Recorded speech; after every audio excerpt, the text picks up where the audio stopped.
ഇവിടെ ഇറങ്ങണോ? ഞാൻ വീട്ടിൽ കൊണ്ടുപോയി വിടാന്നേ. കുഴപ്പമില്ല, പപ്പ വരും. നിങ്ങക്ക് പ്രോഗ്രാമുള്ളതല്ലേ, നിങ്ങള് വിട്ടോ. എന്താ മോളെ, വീട്ടിൽ കൊണ്ടു വിടണോ? എന്നെ കൂട്ടം പപ്പ വരുന്നുണ്ട്. ഈ സമയം അത്ര നല്ലതല്ലട്ടാ, അതുകൊണ്ട് പറഞ്ഞതാ. കണ്ണെത്താ ദൂരം നീ മായുന്നു, ഏതേതോ തീരങ്ങൾ ഞാൻ ഇറങ്ങി മോളെ. പേടിയാവുന്നുണ്ടേ, വേഗം വരൂ. ഉള്ളം കൈ നിൻ കയ്യിൽ ചേരുമ്പോ എന്താണ് പ്രശ്നം? കാലങ്ങൾ പിൻവാങ്ങി. എപ്പോഴാ എത്തുക?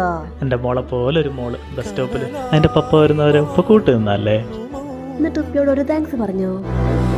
ഇനിയില്ല